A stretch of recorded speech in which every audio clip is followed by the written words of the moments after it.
Unatazama Kyela Online TV, usisahau kusubscribe, kulike na kucomment.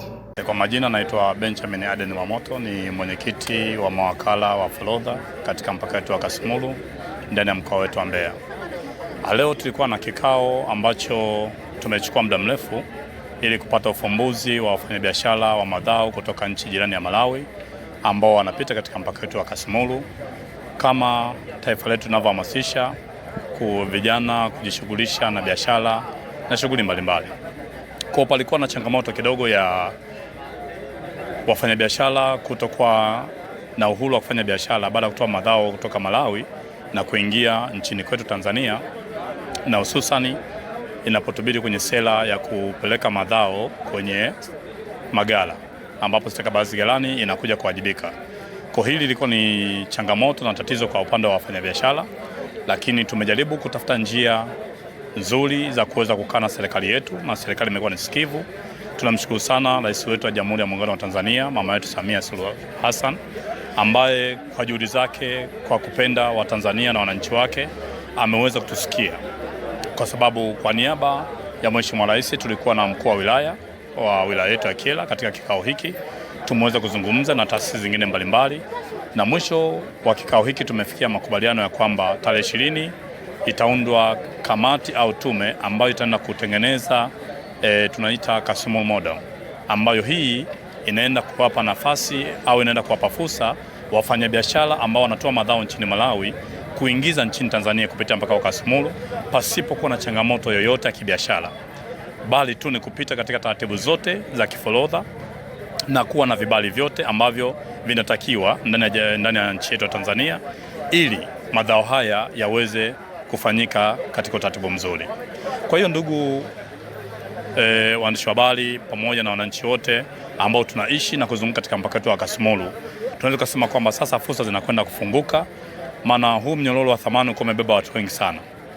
Kuna wafanyabiashara, kuna maagenti walikuwa hapo, pia kuna wafanya usafirishaji, kuna makuli, kuna bodaboda, kuna kina mama ambao ni wanatoa huduma ya vyakula. Hawa wote pia walikuwa wanafanya hizo kazi kupitia mzunguko wa biashara. Lakini toka tumekuwa tumesimama biashara hizi kutokuwa kufanyika katika mpaka wetu wa Kasumulu, biashara nyingi zilisimama. Hakuna mama ntilie, hakuna wachuuzi ambao tunasema kwamba ni maafisa wapakuaji na wapakiaji wa mizigo kwenye magari. Wanao walikuwa wamesimama, walikuwa wana kazi zozote. Kwa tulikuwa tumetengeneza wimbi kidogo hapa la uhalifu katika mitaa yetu, katika mji wetu, lakini sasa kupitia sera hii na utaratibu huu ambao serikali imekaa na sisi tumekubaliana kwa pamoja, tunaona fursa zinaenda kufunguka tena. Kwa majina naitwa Irene Madeje Mlola, ni mkurugenzi mkuu wa Mamlaka ya Udhibiti wa Nafaka na Mazao Mchanganyiko COPRA. Leo tuko hapa Kyela ndani ya mkoa wa Mbeya. Tumekuwepo hapa na kikao cha muda mrefu na kikao kizuri sana, tukiwa na wafanyabiashara ambao wanafanya biashara kwenye mpaka wetu wa Kasumulu ambao ni mpaka kati ya Tanzania na Malawi ambao uko huku kwenye hii wilaya ya Kyela. Kikao chetu kilikuwa kizuri, lakini kimeendeshwa na mkuu wa wilaya, mkuu wetu wa wilaya Bi Josephine Manase alikuwa nasi, lakini kimehudhuriwa na watu kutoka Wizara ya Kilimo, watu kutoka Wizara ya Biashara. Tumehudhuria pia tukiwa na taasisi mbalimbali ambayo tunasimamia katika mnyororo wa thamani wa mazao Tanzania, ikiwemo taasisi ya Soko la Bidhaa Tanzania, ikiwemo bodi ya usimamizi wa stakabadhi ghalani, ikiwemo tume ya ushirika, lakini vile vile tulikuwa na wenzetu kutoka afya ya mimea, tulikuwa na watu kutoka TRA. Kwa kweli kilikuwa ni kikao kikubwa na kizuri. Katika kikao hichi jambo kubwa ambalo tulikuwa tunaliongelea ni biashara ya mazao, na hasa mazao ambayo yanatoka nchi za jirani. Ukizingatia sisi kama Tanzania sio muda mrefu sana tumesaini makubaliano ya kiforodha ambayo yanaitwa STR katika huu mpaka wetu kati ya baina ya Tanzania na Malawi. Kwa hiyo ilikuwa ni muhimu kuweza kuangalia jinsi gani tunaweza kuweka mifumo ambayo inazingatia taratibu mbalimbali ambazo tunazo ndani ya nchi katika kulinda kilimo chetu, katika kuendeleza kilimo chetu, lakini vile vile inaenda kutoa fursa kwa wafanyabiashara wetu, hasa vijana na wakina mama ambao tulikuwa nao leo, ambao wamekuwa kwa muda mrefu wanafanya biashara ya mazao kutoka nchi za jirani, wanaweza kuendelea kufanya biashara. Lakini katika hayo sasa, ilionekana kwamba hapo nyuma kama kulitokea tafrani kwamba walikuwa kuna sintofahamu ya jinsi ambavyo wataendelea kufanya biashara. Kikao chetu cha leo na mazungumzo yetu ya leo, tumetoka hapa kila mtu akiwa ana nyuso za furaha, kwani sisi kama serikali wezeshi yenye kuhakikisha kwamba inatoa mianya ya wafanyabiashara wake kuweza kuendelea kufanya biashara, lakini ili hali wanazingatia taratibu na miongozo mbalimbali ambayo iko ndani ya nchi ambayo ina lengo la kulinda na kupanua biashara, lakini vile na kilimo. Tumetoka tukiwa na maamuzi ya kikao hichi ambacho kimesimamiwa na mkuu wa mkoa, yakisema kwamba tunaenda kusimamia kwamba biashara sio tu inarudi kwenye hali yake iliyokuwa pale nyuma, lakini tunaenda kuhakikisha kwamba tunaidumisha zaidi, kwa sababu wafanyabiashara wamesema kwamba kuna uwezo huo. Lakini zaidi ya hapo, tumetoa misingi ya kiusimamizi na kiutaratibu ambayo itawezesha hiyo biashara kufanyika na bila kuathiri mustakabali mzima wa nchi na kilimo, lakini na vile biashara ya Tanzania na mazao yake nje ya nchi. Tukitoka hapa tumekubaliana hiyo misingi, lakini zaidi ya yote tumeweka kikosi kazi kidogo kikiwa kina wakilishi mkubwa sana kutoka kwa wafanyabiashara na sisi ambao tunasimamia mazao, lakini wenzetu wa Wizara ya Viwanda na Kilimo ambao ndio wasimamizi wetu wa sera, tukiwa na lengo la kuhakikisha ndani ya wiki 2 tutakuwa sasa tumeweka vizuri hilo andiko, lakini vile tumeanza utekelezaji na usimamizi ambao utahakikisha ile furaha ambayo tumeiona leo ya wafanyabiashara inaenda kutimilika na inaenda kusimamiwa na biashara inarudi kama ambavyo ilikuwa awali, na isitoshe iongezeke zaidi. Asanteni sana. Nguvu kubwa kwa wafanyabiashara, kwa kweli ushirikiano ambao tumeuonyesha leo na serikali ndio nguzo kuu ambayo tunataka tuendelee kushikamana. Serikali kazi yetu ni kuweka mazingira wezeshi, nadhani leo wamelithibitisha hilo. Kwa hiyo tuendelee kushikamana, wao waendelee kufanya kazi yao, waendelee kufaidika na biashara, Tanzania iendelee, familia moja iendelee, lakini nchi kwa ujumla iendelee. Tuendelee kushikamana katika kujenga nchi yetu. Asanteni. Asante. Kwanza kabisa siku ya leo tumekuwa na kikao kazi dhidi ya taasisi ambazo zinasimamia masuala ya kilimo, lakini pia masuala ya uuzaji wa mazao. Na mojawapo changamoto kubwa ambao tulipata katika mpaka wetu wa Kasumulu ni wafanyabiashara ambao wanachukua mazao nchi jirani alafu wanakwenda kuyauza. Kwa maelekezo ya serikali ilikuwa ni lazima wapitie kwenye mfumo wa stakabadhi za ghala, ambao kwa njia moja au nyingine wafanyabiashara hao waliona kwamba ni kikwazo kwao, kwa sababu na wao wananunua nchi jirani alafu wanaleta hapa kwa maslahi mapana ya kuongeza pia kipato, lakini pia kuongeza mapato ya nchi yetu. Lakini niwashukuru taasisi ya COPRA, mfumo wa stakabadhi ghalani, lakini pia watu wa TEMEX na watu wa ushirika, lakini pia watu wa mkoani kwa namna ambavyo tumeendesha kikao hichi. Tumeamua sasa kuja na modo ambayo itawalinda wafanyabiashara wa mpakani ambao wanachukua mazao yao nchi ya jirani kuyaleta hapa nchini kwetu. Kwa hiyo hii modo kwanza kabisa inakwenda kumlinda yeye kama mfanyabiashara, maana yule sio mkulima ila ni mfanyabiashara.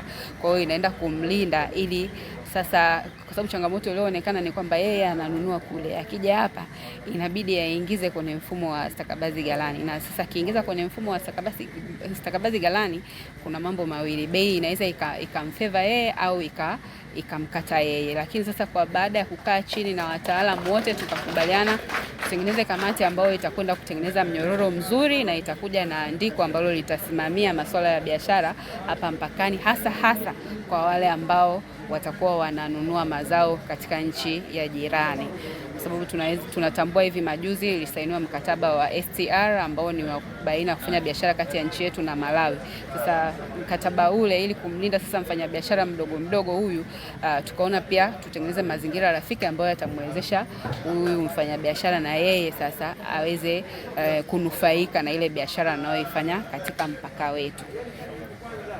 Natamani kuona ni kwamba wafanyabiashara hawa wa mpakani wanafanya biashara kwa amani, kwa sababu changamoto kubwa iliyopo ilikuwa ni wao kutokuridhika na zile taratibu ambazo zimewekwa. Lakini sasa baada ya kukaa chini sasa kupitia huu mwongozo ambao tunaenda kuandaa, tunaamini sasa tutatengeneza mazingira rafiki ya yule mfanyabiashara na tutakwenda kulinda maslahi yake, lakini pia maslahi mapana ya nchi yetu. Kwa hiyo tunatamani kuona wafanyabiashara wa mpakani pale Kasumulu wanafanya biashara kwa amani, lakini pia tunawalinda kwa maana ya ile biashara ambayo wanaifanya. Na hii yote inawezekana kwa sababu ya miongozo mizuri ambayo serikali yetu ya awamu ya 6 inaongozwa na Dr. Samia Suluhu Hassan imeweka, na ndicho ambacho Mheshimiwa Rais anachotamani, kwamba wafanyabiashara waweze kutengenezewa mazingira mazuri ambayo yatakuwa ni wezeshi ya wao kufanya biashara.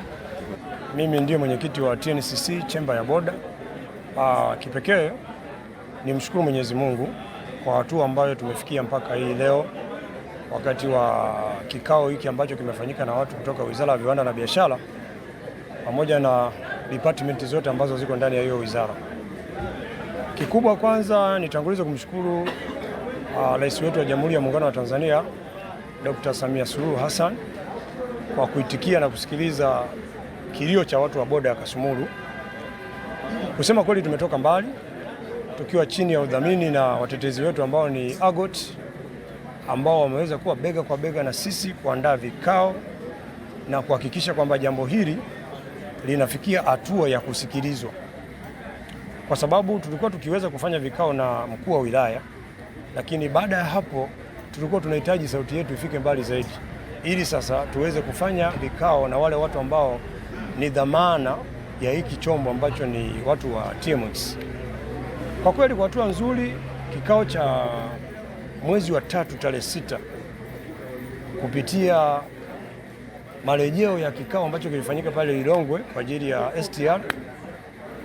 Hicho kikao cha tarehe 6 kimeleta majibu ambayo sasa leo hii kiu ya watu wengi imeweza kufika hatima, kwa sababu tulikuwa tunatamani tuongee na watu ambao ni wataalamu wa hili jambo ambalo wao ndio wamesimamia hili jambo, na leo hii tunavyozungumza ndio tulikuwa na hapa. Tumefanya mazungumzo vizuri, tumewaeleza kinagaubaga namna jinsi ambavyo huu mfumo unaweza ukaisaidia mpaka wetu wa Kasumulu kupitia yale mazao ambayo tunayazalisha na kuyalima, lakini pia huu mfumo ambavyo tukiutengenezea utaratibu kupitia mazao hayo ambayo hayalimwi Kasumulu na yanapitia katika mpaka wa Kasumulu, inaweza pia kupelekea kutafuta fees ambazo zinaweza zikawa zinachangia tena pato la serikali, kututengenezea mfumo mwingine rafiki na rahisishi kwa ajili ya wafanyabiashara hawa wa mazao wadogo ili wakue kuwa wakubwa na mitaji yao pia iongezeke.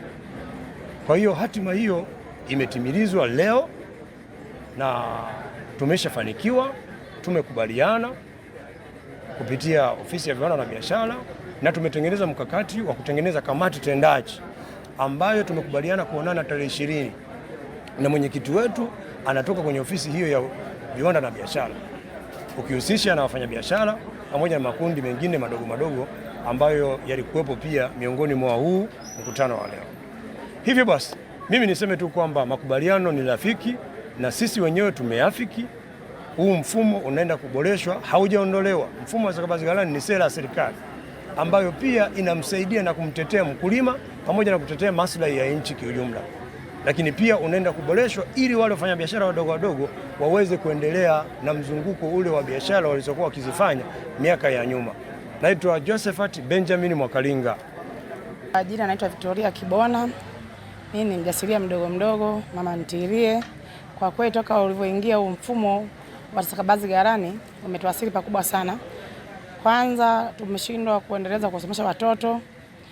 Maisha yamekuwa ni magumu sababu wakati forodha pale mizigo inaingia, maisha yalikuwa yanaenda vizuri sana, tulikuwa tunagawana riziki. Kwa kweli toka mfumo umeingia, hapana, kwa kweli maisha ni magumu, watoto tumeshindwa kuenda shule, yaani mambo mengi yamekwama. Kwa hiyo tunashukuru kwa kikao, kupitia kikao cha leo, tunamshukuru Mungu walivyosema mfumo utarudi kama zamani. Ni jambo la kumshukuru sana Mwenyezi Mungu. Unatazama Kyela Online TV, usisahau kusubscribe, kulike na kucomment.